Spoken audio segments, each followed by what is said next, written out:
Takano for 5 minutes.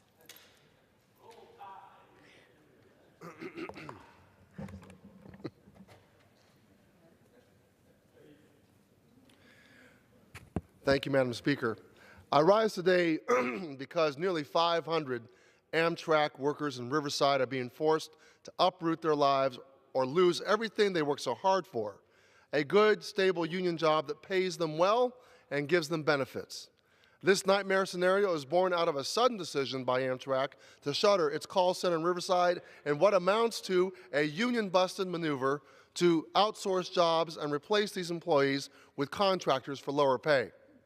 Today, I want the Amtrak CEO to hear not from me, but from Teresa Caloras, an Amtrak employee in Riverside and U.S. Army veteran who will be losing her job on January 18th if Amtrak moves forward with this call center closure. And here is what Teresa had to say, and I quote, "Growing up, it was my dream to serve my country. That's why I joined the JROTC program in high school. And after 9/11, I enlisted with the U.S. Army with hopes of making a difference and happy to have a career. My job wasn't glamorous. I was a unit support specialist, MOS 92 Yankee. But I was proud to be serving during a difficult time for our country. Unfortunately, just as my platoon was ready to deploy, I suffered successive fractures in my foot that wouldn't heal. I was honorably discharged due to the injury, and just like that, my dreams were cut short. At the time, nothing saddened me more than having to watch my friends deploy without me. Saddled with my foot that wouldn't heal, I now had to figure out what to do with my life. Jobs were hard to find due to having to choose ones that kept me off my feet so much. I found many odd jobs here and there, and within a few years, I finally started a family and continued my education. In 2014, I was ecstatic to find out I was hired with Amtrak, as I come from a railroad family, and I was proud to continue that tradition.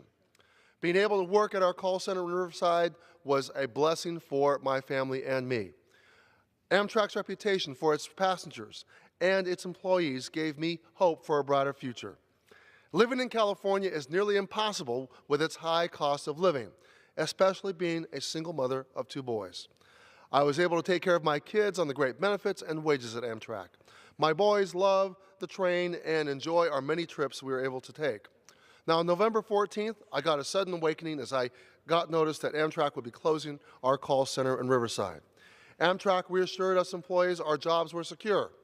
As months went by, Amtrak started closing stations, putting employees out of work, and many of us in Riverside started to worry about our jobs. Now that feeling of worry is a reality, and we're left wondering why Amtrak has been so dishonest. Amtrak sent out a letter to us stating that they are not laying us off, but we're able to go to its Philadelphia call center. Now, I count myself among the great majority that just can't pack up on short notice and leave.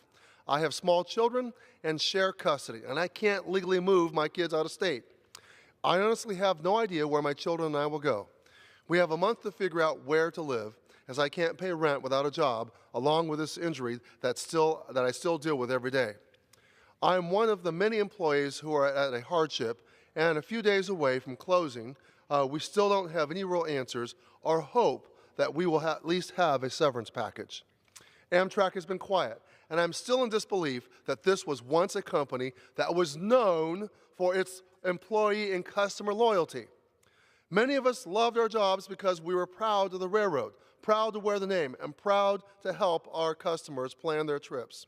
Now, at work these last few days, I see people with despair in their faces and loss of hope in their eyes.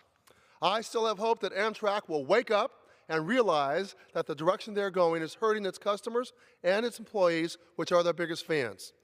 This decision is both ethically and morally wrong, end quote. I'd like to thank Teresa for allowing me to read her powerful statement to Amtrak CEO.